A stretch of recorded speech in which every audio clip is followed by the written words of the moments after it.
సర్కార్ పథకాలకైతే కోరి కోరి తీసుకుంటారు. కానీ సర్కార్ బడికి పోవాలన్నా, సర్కార్ దవాఖానకు పోవాలన్నా నై నై అంటుంటారు చాలామంది. పైసలు ఖర్చైనమాయే ప్రైవేట్కే పోతుంటారు. ఇగో అసొంటోళ్ళంతా జర్ర ఒక్కసారి టిమ్స్ దవాఖానకు పోయిరండ్రి. ఉత్త చూసిరండ్రి గంతే. ఈసారి జ్వరం వచ్చినా నొప్పి వచ్చినా ఖచ్చితంగా సర్కార్ దవాఖానకే పోతారు. ఏకున్నది సర్కార్ వాళ్ళ దవాఖాన. అగో సీఎం సార్ రిబ్బన్ కత్తిరించిండు. పాండ్రు చూద్దాం.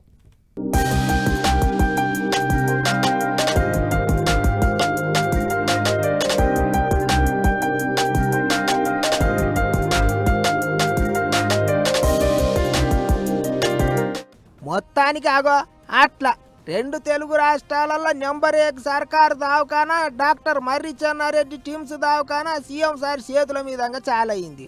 1000 మంచాలు, 37 ఆపరేషన్ థియేటర్లు, 44 ల్యాబులు, ఆఖరికి పేషెంట్ల వెనుకొచ్చే ఇంటోళ్ళ కొరకు 5 అంతరాలతో 200 మంది ఉండేటట్టు ధర్మశాల. ఇట్లా ఏం తక్కువ ఉన్నది చెప్పుండ్రి. దగ్గర 1200 కోట్లకి ఎక్కువనే ఖర్చు పెట్టి కట్టించిండ్రు. చిన్న రోగమైనా పెద్ద రోగమైనా అవయవాల మార్పిడి కానుంచి అన్ని తీర్ల ఆపరేషన్లు చేసేటట్టు సౌలతులు పెట్టిండ్రు. ఏఐ టెక్నాలజీని వాడి దవాఖానలో ఎక్కడి నుంచి ఎక్కడికైనా 1-2 నిమిషాలలోనే ఎమర్జెన్సీ సామాన్లు పంపించొచ్చట. మస్తు ఘనంగా ఉన్నది పోండ్రి సర్కారు దవాఖానా. ఇక దవాఖానా చాలు చేసి అటు ఇటు అంతా తిరిగి చూసినాక మైకుల ముంగటికి వచ్చిన ముఖ్యమంత్రి సార్ ఏమన్నాడంటే, ఈరోజు పూర్తి చేసుకొని తెలంగాణ ప్రజలకు అంకితం చేస్తున్నందుకు మనస్ఫూర్తిగా వారిని అభినందిస్తున్నాను. ఈరోజు నర్సింగ్ కాలేజెస్ కానీ పారా మెడికల్ సిబ్బందిని కానీ డాక్టర్స్ నియామకంలో నాకు తెలిసి ఇప్పటి వరకు 16,000 మంది సిబ్బందిని తెలంగాణ రాష్ట్రంలో మన ప్రభుత్వం వచ్చిన తర్వాత నియామక పత్రాలు అందించడం జరిగింది. ఈరోజు పేదల ఆరోగ్యము మా బాధ్యతగా మేము భావిస్తున్నాం.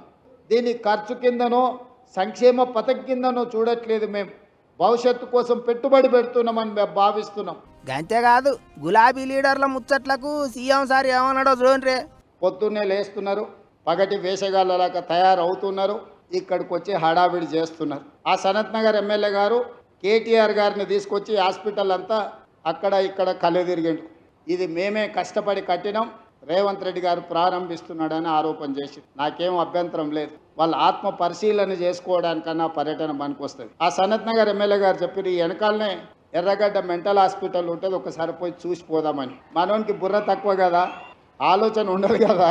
కాదన్నట్టు ఇంకో దిక్కు అన్ని తీర్ల ఆలోచనలు చేసి ఆచరణ పెట్టి దవాఖాన కట్టిస్తే ప్రచారం మాత్రం చెయ్యి పార్టీ వాళ్ళు చేసుకోబట్టిరు కదా అన్నట్టు మాట్లాడుతుండ్రు కారు పార్టీ వాళ్ళు. మాజీ మంత్రి హరీష్ రావు సారు ఇంటర్నెట్ గుట్లే పెద్ద కామెంట్ రాసుకొచ్చిండు. అంతేకాదు వరంగల్ మల్టీ స్పెషాలిటీ దవాఖానా, నిమ్స్ కాడ 2000 మంచాల దవాఖానా అన్ని జపన కట్టియాలన్నట్టు రాసిండు. ఇంకో మాజీ మంత్రి కేటీఆర్ సార్ సుత కామెంట్ రాసిండు. అల్వాలు, ఎల్బీ నగర్ టిమ్స్ దవాఖానలను కూడా జల్దిగా కట్టియాలన్నట్టు అడిగిండు. ఇక కారు పార్టీ వాళ్ళ ముచ్చట్లకు అన్ని దవాఖానలు కట్టిస్తాం, అన్ని తీర్ల సవలతులు చేస్తాం అన్నట్టు బదులిస్తాండ్రు చెయ్యి పార్టీ వాళ్ళు. సరే ఇక అది అట్లుండదు కానీ అటు ఇటు ప్రైవేటు దవాఖానల చుట్టూ తిరగకుండా తొలుత సర్కారు దవాఖానకే పోన్రి. సర్కారు వాళ్ళు 1000 కోట్లు పెట్టి కట్టించింది పబ్లిక్ కొరకే కదా. పోవాలి, రూపాయి కట్టకుండా చూపించుకోవాలి.